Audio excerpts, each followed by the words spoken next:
Le Congo démocratique, un grand pays au cœur de l'Afrique, doté des potentialités innommables et des hommes formidables, tout le monde n'est pas à mettre dans le même sac, soit dans tous les domaines. Nous n'avons pas droit de généraliser pour dire tout est en déconfiture et tout le monde agit de la même manière. Des hommes et des femmes dans tous les domaines ont le souci de voir ce pays sortir de son bourbier dans tous les domaines pour être réellement cette nation que l'Afrique, locomotive de l'économie africaine, et surtout un pays de promesses, un pays dont les richesses vont servir à propager l'évangile avant la fin des temps, et surtout un pays qui va enseigner la louange et l'adoration de l'éternel Dieu. C'est écrit dans les Écritures saintes. Nous recevons un invité pour en parler. Est-ce que le relèvement de ce pays, est-ce que c'est encore possible? La question est sur la table avec un invité. Curieusement, il porte mon nom. C'est mon frère congolais, Jean Lumbala. Bienvenue.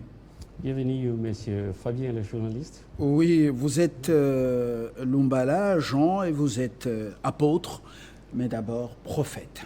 Vous êtes à la tête des ministères qui s'installent au pays, mais qui a vu le jour et qui est opérationnel en Europe. On en parlera un autre jour.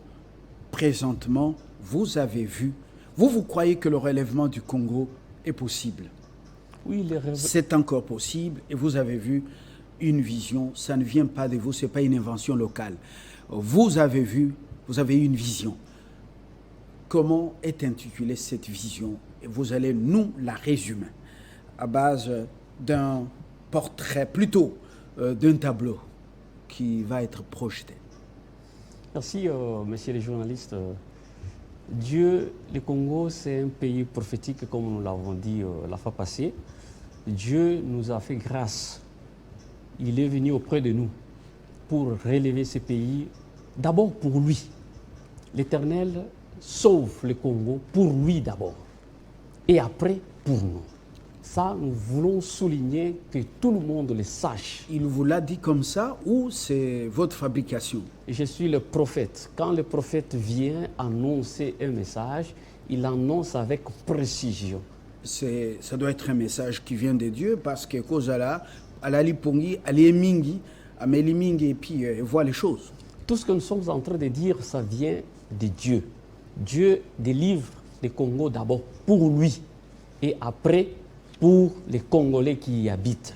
L'Éternel, notre Dieu, est venu auprès de votre serviteur. Il nous a donné la vision. C'était quand? Parce que la parole de Dieu, Logos et le Réma, oui, vient aussi dans les temps et dans l'espace. Oui, c'est après la proclamation du président Félix Antoine Tshisekedi à la magistrature suprême. L'Éternel est venu pour nous dire qu'est-ce qu'il a fait pour le Congo. Il a donné la vision pour les Congolais. Cette vision, ce n'est pas pour le président de la République, c'est pour les Congolais. Mais il est pour lui aussi parce qu'il est Congolais. Ça veut dire la vision, c'est pour les Congolais, pour le peuple congolais. Et cette vision, vous avez bien voulu nous la faire découvrir par, comment vous appelez ça, un portrait, la toile. On voit ça, vous avez maintenant la parole pour résumer cette vision. Oui, peuple, regardez la vision que l'Éternel vous a donnée. C'est la lumière du Congo. C'est cette vision qui va vous faire marcher. L'Éternel, sur le portrait, vous êtes en train de voir le portrait de la vision. Oui. Vous voyez l'actuel président de la République qui vient de très loin pour entrer dans l'espace que nous appelons Congo. Cet espace a été représenté par une forêt. Toute la forêt était balayée par le feu. Tout a été calciné. Mais au milieu de la forêt, il y a une maison. Mais elle est restée sur cette maison qui est la charpente de la maison. Nous voyons la charpente de la maison au milieu. Sur les 4 piliers. Sur les 4 piliers. D'abord, nous rentrons de ce côté, de l'autre côté de la terre, nous voyons le président de la République habillé en blanc. Celui qui est habillé en blanc, ce n'est pas seulement le président de la République, c'est le peuple tout entier. Ça veut dire l'habillement du président, c'est l'habillement du peuple. Pourquoi être habillé en blanc? C'est une grâce que le Seigneur a faite à notre peuple, à notre pays. Il nous a fait grâce. Pourtant, de la fait, il veut nous sauver. Il veut nous rendre justice. C'est pour cela qu'il a habillé le président de la République en blanc. Et vous allez voir que le président de la République n'a pas de chaussures. C'est là nous allons d'abord lui révéler, parler à qui de droit, au président lui-même, et nous reviendrons vers vous parce que vous en avez aussi droit de connaître. Pourquoi il doit savoir pourquoi il est pieds nus. Oui, nous disons que nous reviendrons pour vous le dire. Nous réservons cette primaire d'abord au président de la République. C'est ce que Dieu a dit ou bien là vous avez encore fabriqué? Non, non, nous sommes en train de dire la vérité. Et voilà. Pieds nus, ça, on le saura après. Vous avez expliqué la tenue qui est en blanc. Mais à côté du président, on aperçoit une sorte de silhouette, silhouette d'un homme. Lui, il est en noir. Il est en tenue sombre. C'est qui? Cette silhouette, c'est votre serviteur, l'apôtre Jean Lumbala, qui a été représenté. Nous n'avons pas voulu mettre la photo d'un serviteur, d'un homme de Dieu.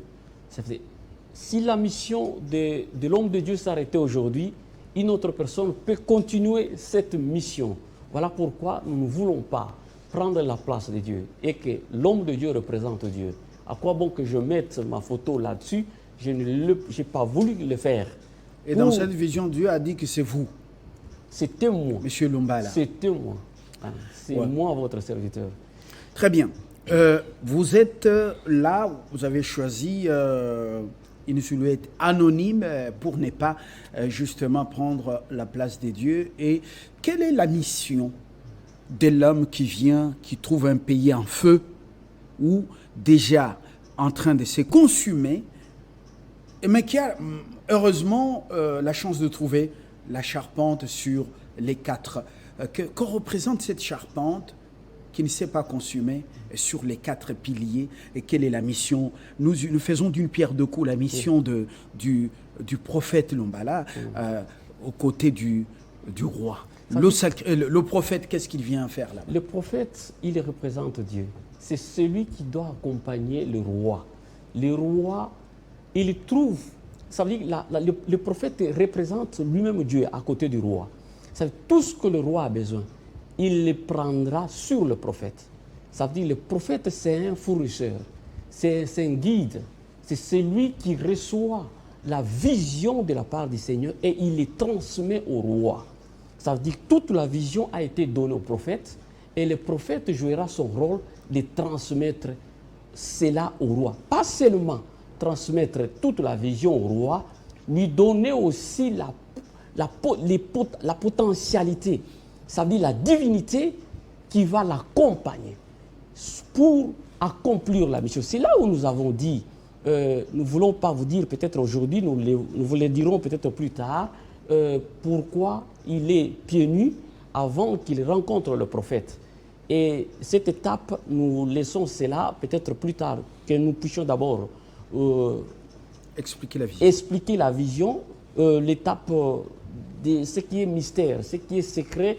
Nous laissons la primeur d'abord au chef, voilà. Et puis nous reviendrons pour l'expliquer à la population peut-être plus tard. Avant d'arriver à cette maison qui a la chance de garder la charpente et ses colonnes, dites-nous, l'homme, le roi, le président avance au pas des géants vers cette nation en feu. Et quelle est la mission qu'il a? La mission, c'est pour éteindre le feu. Il a une mission d'éteindre d'abord le feu. Éteindre le feu et commencer à reconstruire la maison. Parce que ce qui tient d'abord, c'est reconstruire la maison. Quand on éteint le feu, on va déblayer. On doit lever tout ce qui n'est pas bon. Le feu, il est en train de représenter des guerres.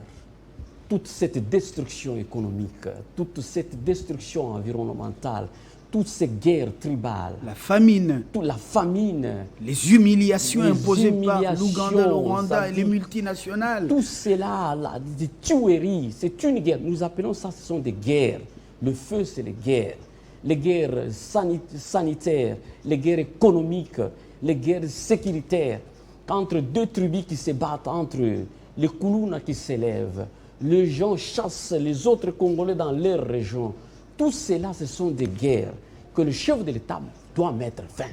Alors, mais tu sais qu'Edi hérite d'un pays quand même un peu stable, par une passation pacifique, civilisée du pouvoir. Nous avons vécu l'événement au palais de la nation derrière la rotonde sur le fleuve Congo. C'était historique. 18 ans de Kabila Joseph. Est-ce qu'il y a eu un hasard que vous a dit Dieu de ce temps, des 18 ans, c'est pas quand même ça affaire. Tout concourt au bien de ceux qui aiment Dieu. Tout ce qui arrive souvent, l'Éternel le permet d'autres choses, il les regarde. C'est un chemin très long. Et lui, en tant que militaire, il arrive à remettre le pouvoir à un civil et il ne l'a pas fait de lui-même. C'est ce que nous disons, que la main de l'Éternel était au rendez-vous pour qu'il puisse faire ses gestes. Et nous lui conseillerons de rester sur le même élan, de laisser les choses partir dans l'ordre.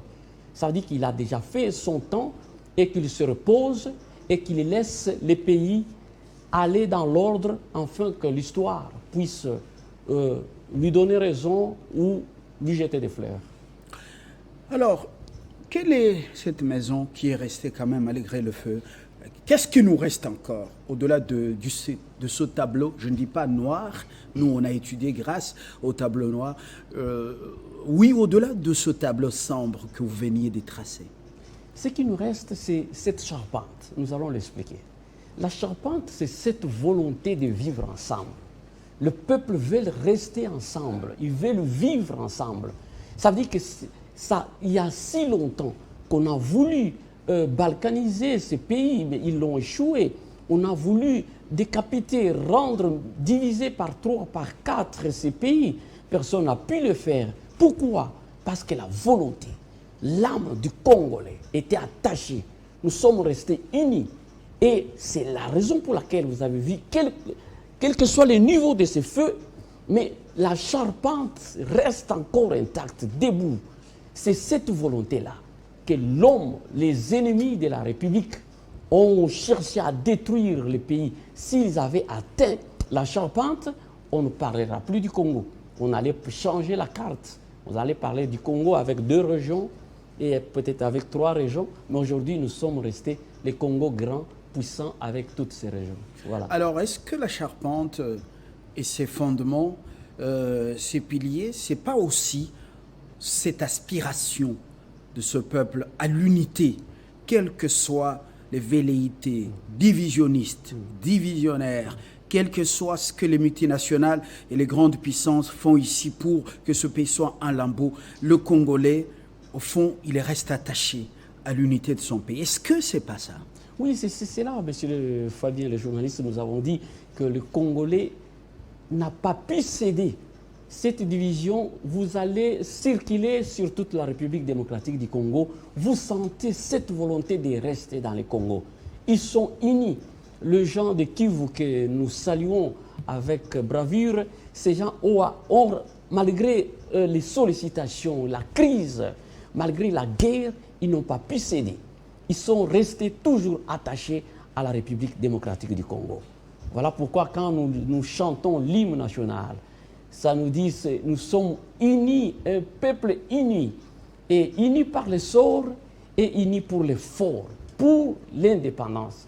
Ça veut dire que nous resterons unis. Quand nous parlons unis par l'effort, par le sort, ce n'est pas qu'on a tiré le sort. Unis par le sort, c'est une volonté de Dieu. C'est une volonté de Dieu. Ça veut dire que nous sommes unis par la volonté de Dieu. Aucun de nous ne se retirera. Nous resterons toujours congolais. Et voilà. Quelles sont les conditions pour arriver à éteindre le feu? Quelles sont les conditions pour que le chef réussisse?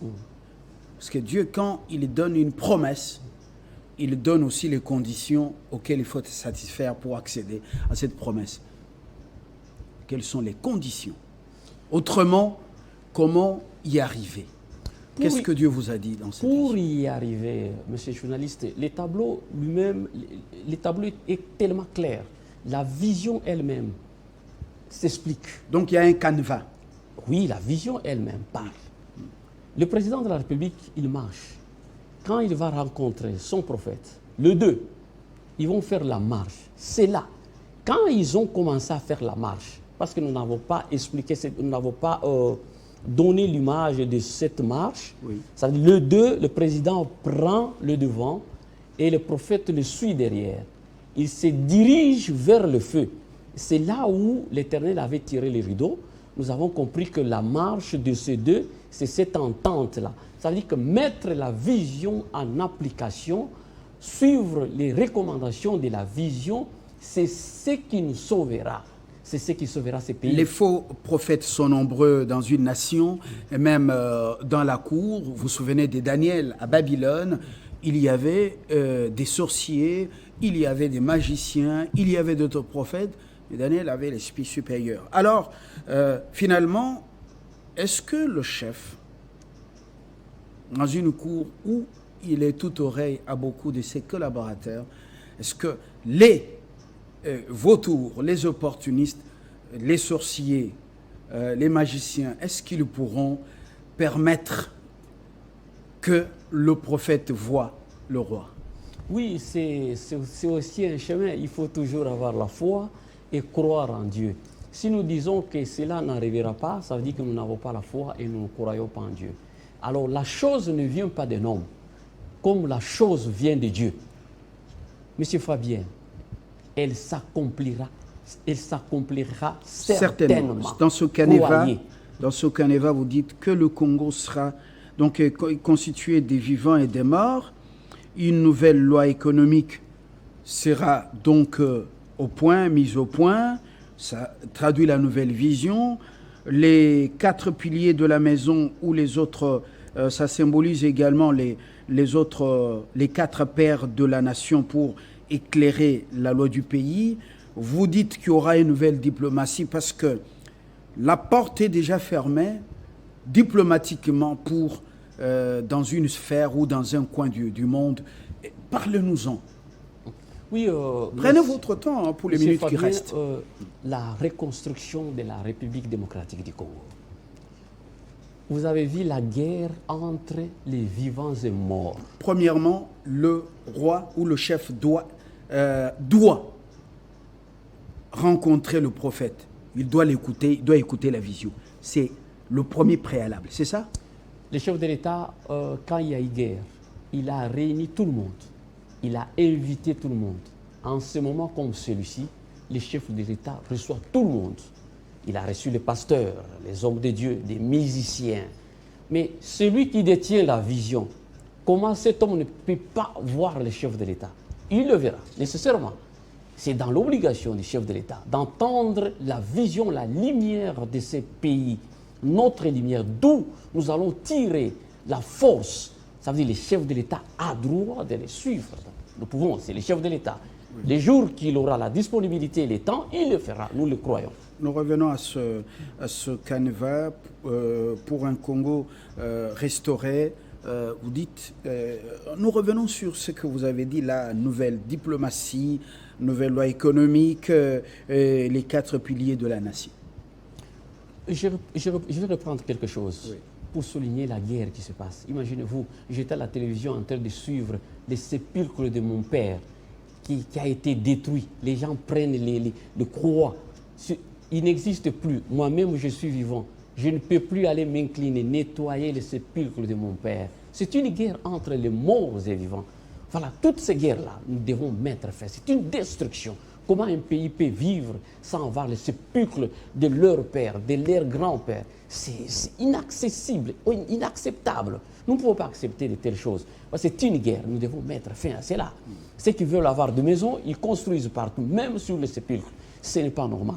Nous voulons dire ceci, la reconstruction de la République démocratique du Congo.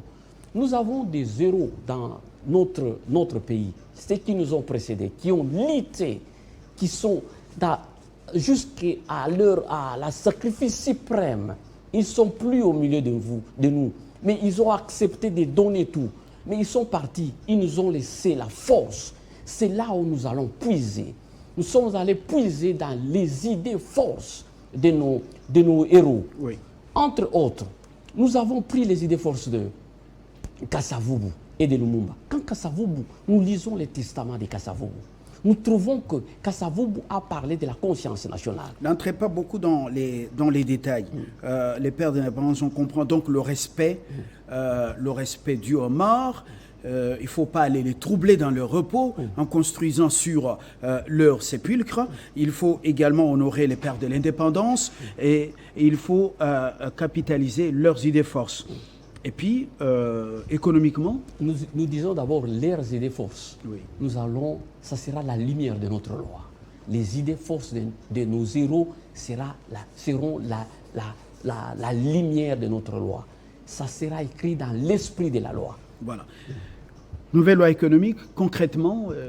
Le Seigneur nous a donné une loi que nous appelons la loi économique de la République démocratique du Congo. Peut-être aujourd'hui, nous n'aurons pas assez de temps pour on y reviendra. Nous puissions en parler, Oui. mais l'Éternel, dans la vision, Étienne Tshisekedi est au milieu de la nation. Vous parlez de Félix. Étienne Tshisekedi wa Mulumba. Oui.